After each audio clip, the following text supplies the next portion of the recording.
በሰባት ሥላሴ በስመ አብ ወወልድ ወመንፈስ ቅዱስ አሐዱ አምላክ አሜን።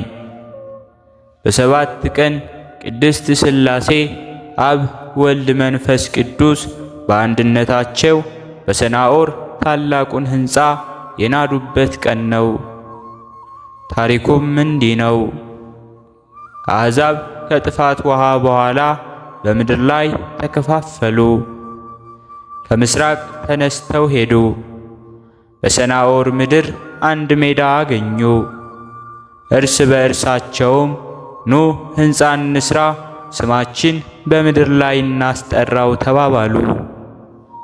ኦሪት ዘፍጥረት ምዕራፍ 11 ከቁጥር 1። ሕንፃም ጀመሩ።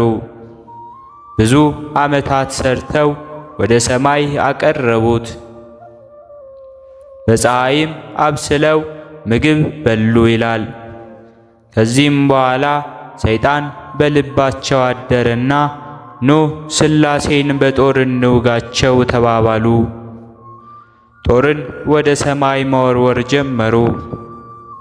ሰይጣንም ከላይ እየተቀበለ ጦሩን ደም እየቀባ ይልክላቸው ነበር።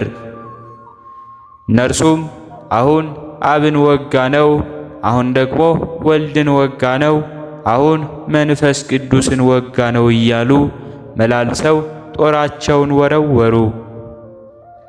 ሥላሴም ክፉ ሥራቸውን ተመለከቱና ኑ አንዱ የአንዱን ቋንቋ እንደማይሰማው እናድርግ ብለው ወደ ምድር ወረዱና ቋንቋቸውን ቀያየሩባቸው። ከዚህም በኋላ አንዱ የአንዱን ቋንቋ አልሰማው አለ። ድንጋይ አምጣ ሲል ውሃ ያመጣል፣ ውሃ አምጣ ሲባልም ጭቃ ያመጣል። እርስ በርሳቸውም ጦርነት ገጠሙ፣ በምድር ላይም ተበተኑ። ሥላሴም በሰናዖር የተሠራውን ሕንፃ የሚያጠፋ ባቢል የተባለ ጥቅል ነፋስ ላኩበት። ተንዶም ምድር ተከፍታ ዋጠችው፣ ድራሹም ጠፍቷል። አንተ ትብል በልብከ አዕርግ ሰማየ ወእገብር መንበርየ ዲበ ከዋክብተ ሰማይ ወእትሜሰሎ ለልዑል። አንተም በልብህ ወደ ሰማይ አርጋለሁ፣ ዙፋኔንም ከሰማይ ከዋክብት በላይ ከፍ ከፍ አደርጋለሁ። በሰሜንም ዳርቻ በረጃጅም ተራሮች እቀመጣለሁ፣ ከደመናዎች ከፍታ በላይ አድርጋለሁ፣ በልዑልም እመላለሳለሁ አልክ። ዛሬ ግን ወደ ሲኦል ትወድቃለህ፣ ወደ ምድር ጥቅልም ትወርዳለህ እንዳለ በነቢዩ ኢሳይያስ መጽሐፈ ኢሳይያስ ወይም ትንቢተ ኢሳይያስ ምዕራፍ 14 ከቁጥር 13። ከዚህም በኋላ አገሪቱ በደመሰሳት ነፋስ ስም ባቢሎን ተባለች። ከባቢሎን ኢራቅ ተብላ እስከ አሁን ትጠራለች። አገሪቱም ሕንፃ አሰሪዎችም ፌርዜዮን፣ ናምሩድ ይባላሉ። ቦታው ሰናዖር ከለዳ ይባላል። ረድኤት በረከታቸው ከእኛ ጋር ትሁን። በሁለተኛነት የምናከብረው ጽንሰተ ለማርያምን ነው። አያቶቿ ቴክታ በጥሪያ ይባላሉ። ብዙ የወንድ ባሪያ እንዲሁም የሴት ባሪያ፣ የቀንድ ከብት እንዲሁም የጋኝማ ከብት የነበራቸው ባለጸጎች ነበሩ። ከወርቁ ብዛት የተነሳ እንደ ቀለበት እንደ አምባር እያሰሩ ከበሬው ከላሙ ቀንድ እያደረጉ ይህን ያህል የወርቅ ቀንድ፣ ይህን ያህል እንዲሁም የብር ቀንድ እያሉ አለን ይሉ ነበር። አንድ ቀን ቴክታ ከቤተ መዛግብት ገብቶ ወርቁ ብሩ ተዝረክርኮ አይቶ በጥሪቃ ሀብታችን ብዙ ንብረታችን ብዙ፣ ነገር ግን የወለድነው ያሳደግነው ልጅ የለንም፣ ለማን ይሆናል አላት። እግዚአብሔር እንጂ ከእኔ ባይሰጥህ ከሌላ ይሰጥህ ይሆናል፣ አግብተህ አትወልድምን አለችው። ሕያው እግዚአብሔርን አላደርገውም አላት። በዚህም ጊዜ አዘኑና ሌሊት በሕልሟ እንቦሳ ከበረታቸው ስትወጣ እንቦሳይቱም አንበሳ እየወለደች እስከ 6 ትውልድ ድረስ ስትደርስ ስድስተኛይቱም ጨረቃን ጨረቃ ፀሐይን ስትወልድ አይታ እንዲህ ያለ ሕልም አለምኩ አለችው። ከመተርጉመ ሕልም ሄደው ቢጠይቁም ደግ ልጅ ትወልዳላችሁ፣ ጨረቃይቱ ከፍጡራን በላይ የምትሆን ልጅ ትወልዳላችኋለች፣ የፀሐይ ነገር ግን አልተገለጸልኝም አለ። እንደ ነቢይ እንደ ንጉሥ ያለ ይሆናል አላቸው። ከዚህም በኋላ ጸነሰች፣ ወለደችም። ስሟን ረከብኩ ስእለትየ ስትል ሄሜን አለቻት። ሄሜንም ዴርዴን ወለደች። ዴርዴም ቶናን ወለደች። ቶናም ሲካርን፣ ሲካርም ሄርሜላን፣ ሄርሜላም ቅድስት ሐናን ወለደች። ሐናም እጽዋተ ማኅፀን ሁና ልጅ አጥታ ስታዝን ትኖር ነበር። ዘማዊት ጎረቤት አለቻት። አንድ ቀን ሐና ልብሴ ቆሽሿል እንጂ መለስ ነበር አለች። ልብስማ የኔ ልብስ ሳጥን መልቷል፣ ተርፎ የለምን? አንዱን ለብሰሽ አትሄጂምን? አለቻት። ያንቺ ልብስ በአስበ ዝሙት የተሰበሰበ ነው። ንጹሐ ባሕሪ ጌታ ንጹሕ ነገር ይወዳልና ይህን ለብሼ ብለምነው አይሰማኝም ብዬ ነው አለቻት። ሐና እኔስ ጌታ ስለምን ልጅ ነሳት እያልኩ ሳዝንልሽ ኖር ነበር፣ ለካስ በዚህ ክፋትሽ ነው እንደ ድንጋይ አጠጥሮ እንደ ግንድ ገትሮ ያስቀረሽ አለቻት። በዚህ ማዝናለች። ሊቀ ካህናቱ ሮቤል ይባላል። እናንተ እንጂ ወይይቱ የከፍ መባወሙ ለመካናት ይላል። ብዙ ወተባዝሁ ያለውን ያስቀረባችሁ ርጉማን ብትሆኑ አይደለምን? መባችሁን አልቀበልም አላቸው። ሁለተኛም ወላዲያን የሚመገቡት ተረፈ መስዋዕት ነበረ። ያን ከልክሏቸው እያዘኑ ሲመለሱ ከዛፉ ጥላ ስር አረፉ። ሐና አእዋፍ ከልጆቻቸው ጋር ሲጫወቱ አይታ አእዋፍን ከባህሪያቸው እንዲራቡ እጽዋትን እንዲያፈሩ ስታደርግ ሐና ባሪያህን በምን ነገር ልጅ ነሳሃት? በውኑ ተፈጥሮዬ ከድንጋይ ነውን? ብላ አዘነች። ከቤት ሲደርሱም ወንድ ልጅ ብንወልድ እርፍ አርቆ ተክል አዕድቆ ይርዳን አንልም አለች። ለቤተ እግዚአብሔር ምንጣፍ አንጣፊ መጋረጃ ጋራጅ ይሆናል እንጂ ሴትም ብንወልድ እንጨት ሰብራ ውሃ ቀድታ ትርዳን አንልም። መሶበ ወርቅ ሰፍታ መጋረጃ ፈትላ ቤተ እግዚአብሔር ታገልግል እንጂ ብለው ብፅዓት ገብተዋል። ሐምሌ 30 እርሷ ለእርሱ ግምጃ ሲያስታጥቁት መቋሚያው አፍርታ ፍጥረት ፍሬዋን ሲመገቡ እሱ ለእርሷ ነጭ ርግብ 7ቱን ሰማያት ሰንጥቃ መጥታ በቀኝ ጀሮዋ ገብታ በማኅፀኗ ስታድር ሕልም አለሙ። ሄደው ለመፈክረ ሕልም ነገሩት። የከበረች ልጅ ትወልዳላችሁ አላቸው። አልመስላቸው ባለ ጊዜ እርሱ ይፍታው እንጂ አንተስ አልፈታኸውም ብለው ተመለሱ። ዓለም ሳይፈጠር አስቀድሞ በሕሊና አምላክ ታስባ ትኖር የነበረች እመቤታችን ቅድስት ድንግል ማርያም የተነገረላት ትንቢት ሊፈጸም የአባት የእናቷ ራእይ ሊተረጎም ጌታ የፈቀደበት ጊዜ ሲደርስ መልአኩ ቅዱስ ገብርኤልም መጥቶ ኢያቄምን ሚስትህ ሐና ትጸንሳለች፣ ደግ ልጅም ትወልዳለች አለው። ዝሙት ይሆንብናል ብለው ምንጻፍ ለይተው ይኖሩ ነበር። ፈቃዱ እስከሆነ ብለው በአንድ ምንጣፍ አድረዋል። እመቤታችን ቅድስት ድንግል ማርያምም በዚሁ ሌሊት ተጸንሳለች። በረከቷ፣ አማላጅነቷ፣ ረድኤቷ ከሁላችን ጋር ይሁን። በሦስተኛነት የምናከብረውም ስምዖን ዘአምድን ነው። ነሐሴ 7 ቀን ስምዖን ዘአምድ። ይህ ቅዱስ ክቡር ስምዖን ዘአምድ 6 ዓመት በሆነው ጊዜ አባቱ የበጎች ጠባቂ ያደረገው። ወደ ቤተ ክርስቲያንም አዘውትሮ በመሄድ ሁል ጊዜ ቅዱሳት መጻሕፍትን ይሰማ ነበር።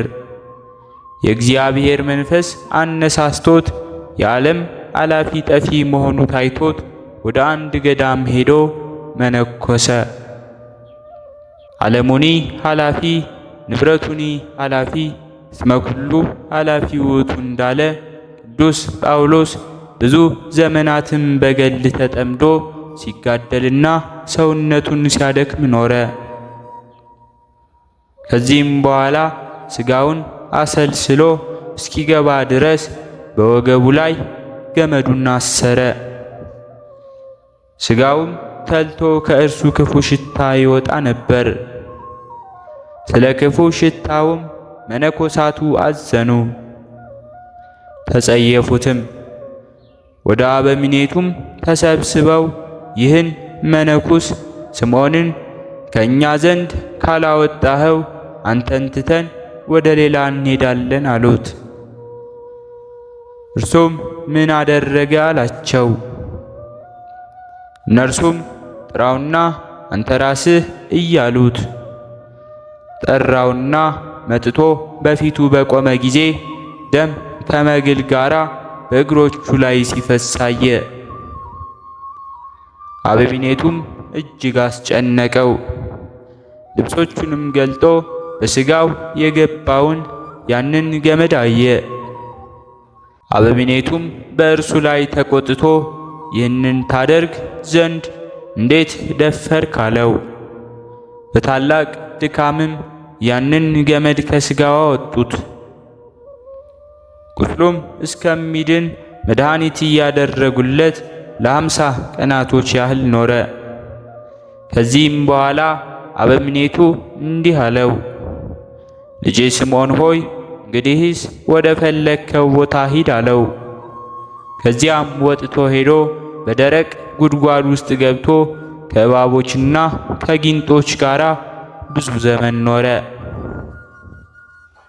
እነሆ ጊንጦችንና እባቦችን የጠላትንም ሁሉ ኃይል ትረግጡ ዘንድ ሥልጣንን ሰጠኋችሁ እንዳለ ጌታ በወንጌሉ። የሉቃስ ወንጌል ምዕራፍ 10 ከቁጥር 19። ከዚህም በኋላ አገልጋዬ ስምዖንን ለምን ሰደድከው? አሁንም ፈልገህ መልሰው፣ በፍርድ ቀን እርሱ ከአንተ ይሻላልና ብሎ ሲገስጸው አበምኔቱ ራእይን አየ። አባ ስምዖንንም ከገዳሙ ስለ መውጣቱ ገሰጸው። በነጋም ጊዜ አበምኔቱ ራእይን እንዳየ ስለ አባ ስምዖንም እንደገሰጸው ለመነኮሳቱ ነገራቸው። ወንድሞቹም ደንግጠው እጅግ አዘኑ። እስከምታገኙትም ሄዳችሁ በቦታ ሁሉ ፈልጉት አላቸው። ሄደውም ፈለጉት፣ ነገር ግን አላገኙትም። ከዚህም በኋላ መብራት አብርተው ወደ ጉድጓድ ውስጥ ገቡ። ያለ መብልና ያለ መጠጥ ከእባቦችና ከጊንጦች ጋር ተቀምጦ አዩት። ገመድም አወረዱለትና ከዚያ አወጡት። በፊቱም ሰግዶ በአንተ ላይ ያደረግነውን በደላችንን ይቅር በለን አሉት። እኔንም ስላሳዘንኳችሁ ይቅር በሉኝ አላቸው። ከዚያም በኋላ የእግዚአብሔር መልአክ ስለ ብዙ ሰዎች ድህነት እግዚአብሔር እንደ ጠራው ነገረው። ከዚያም ሄደ። ቁመቱ 30 ክንድ የሚሆን የድንጋይ ምሰሶ አገኘ። በድንጋይ ምሰሶ ላይ ቆሞ ድንቅ ድንቅ ታምራትን እያደረገ በሽተኞችንም እየፈወሰ ወደ እርሱ የሚመጡትንም እያስተማረ 12 ዓመት ቆየ። አባቱም ፈልጎት ነበር፣ ነገር ግን ሳያየው ሞተ። እናቱ ግን ወሬውን ሰምታ ከብዙ ዘመናት በኋላ ወደ እርሱ መጣች። በድንጋይ ምሰሶም ላይ ቆሞ አገኘችው። አይታውም አለቀሰች።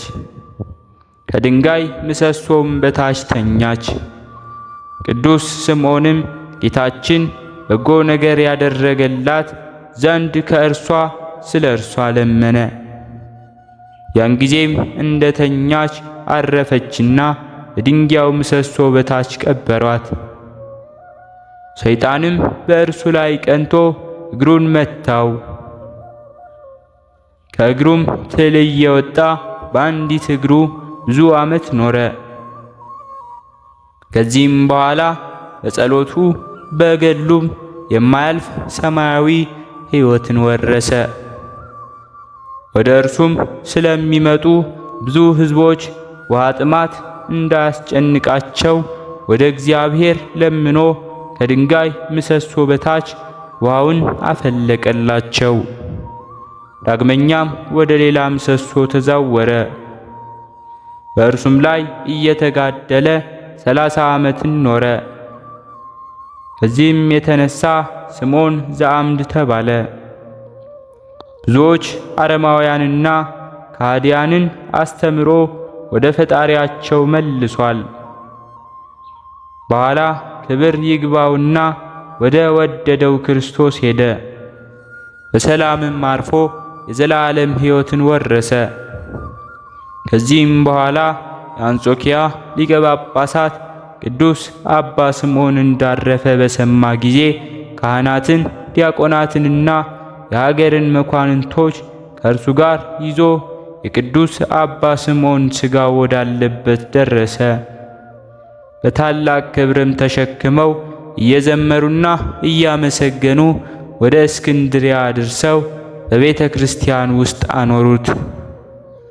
ከሥጋውም ድንቆች ተአምራቶች፣ ታላቅ ፈውስም ተገልጠዋል። በረከቱ፣ ረድኤቱ፣ አማላጅነቱ ከእኛ ጋር ይሁን።